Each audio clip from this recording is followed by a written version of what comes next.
Hello everyone, welcome back to my YouTube channel Trouble Free. In today's video I'm going to explain you about dysfunctions of groups and teams in the subject of organization behavior.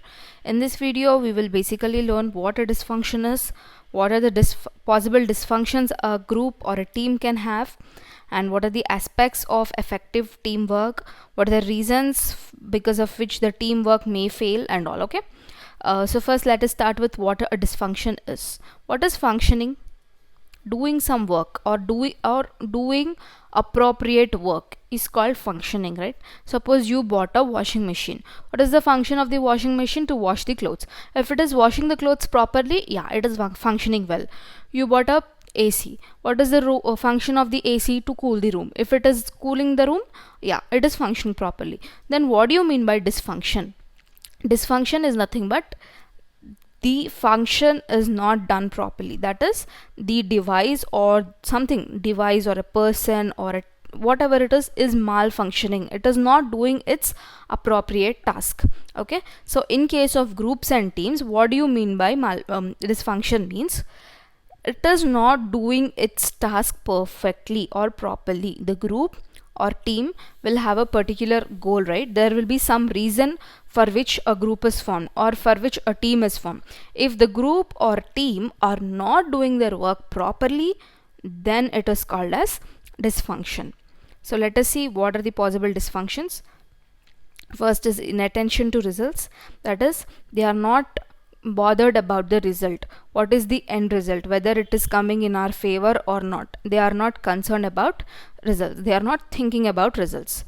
Second is avoidance of accountability. Accountability is nothing but what? Answerable, being answerable to something.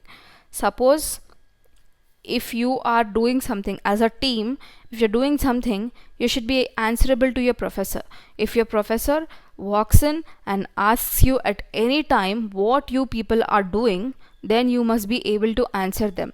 If you're not answering, then if you're trying to avoid that, then that also comes under dysfunction. Lack of commitment. If you guys are not committed towards your goal, if you guys are not committed towards completing your project on time, or if you guys are not committed to spending a particular time on that, then it is called as lack of commitment. Next is fear of conflict. Fear of conflict means you're afraid that a conflict may happen.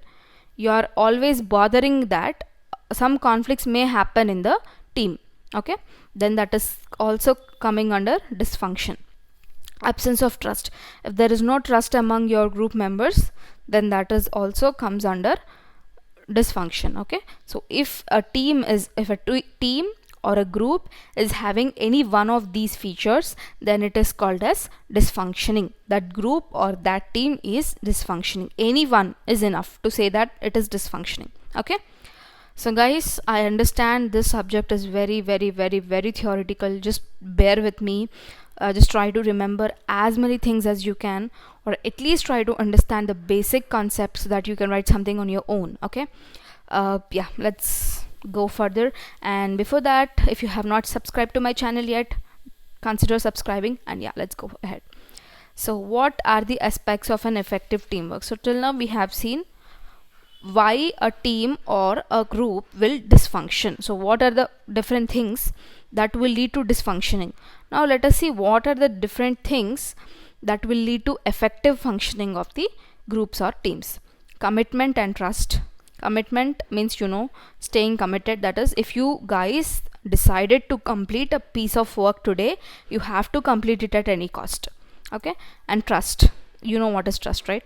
Open lines of communication. That is, it is not like if there are 5 people in the team, you should not say that so person 1 should not say that I will not speak to person 4. I have some internal grudge with him. You only have to go. So he will tell to person 2, and person 2 only has to go and say to person 4. You should not tell that. You should be open to everybody. You should talk with everybody. You should share information with everybody through all the means. It's not like you always have to meet physically. You always have to meet online. Whatever ways are possible, you have to communicate in all the possible ways.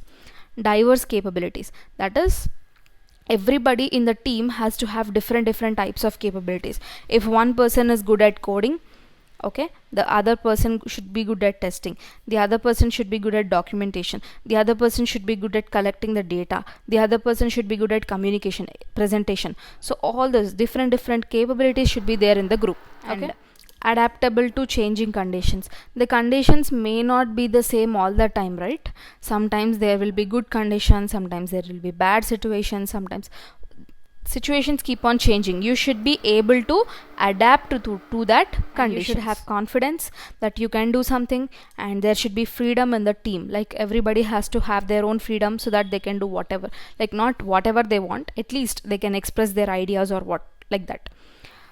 Next is, what are the reasons for the failure of a teamwork? Why teamwork fails? Let's see. Lack of leadership. If there is no good leader, then there will be nobody to direct the team, right? There will be nobody to tell the team what is correct and what is wrong. So in that case, a team will fail. And the presence of negative people in the group. If there are negative people in the group, they will spread all the negative thoughts. They will spread that you cannot do this, or we are definitely going to we are definitely going to face loss, so there is no point in doing this. If there is somebody who is constantly feeding negative things into your mind, then obviously you cannot perform well. Okay. Lack of proper training. If there is no proper training about what, suppose you are working on Python in your team, you're working on Python programming language. If there is nobody to train you on Python, if you're not having good knowledge about Python, then obviously you cannot perform well, right? Then obviously your team is going to fail. Next, lack of defined goals. As I said in the previous video, the goals have to be very clear, and that has to be very clear to everybody in the group. Even if the goals are not clear also, the teamwork will fail. Lack of motivation and incentives. If the incentives are not given, then how people will get encouragement? If you are giving incentives, if you are giving them some benefits, if you are increasing their salaries, okay, then only people will get interest. Let's see, in small kids, if you want small kids to do something, then you will tell them that you will buy them a chocolate or something, which whatever they like a toy or whatever, right? So that is giving encouragement. So for bigger people, it is giving incentives, benefits, salary hikes and all. No proper understanding between teammates. If you're not understanding your teammates properly, that is, you're not clear about your team's strengths and weakness, then also the team will fail. Why? Because if you know what is the strength or weakness of your teammate, then you can give him the work, you can allot the work to that person.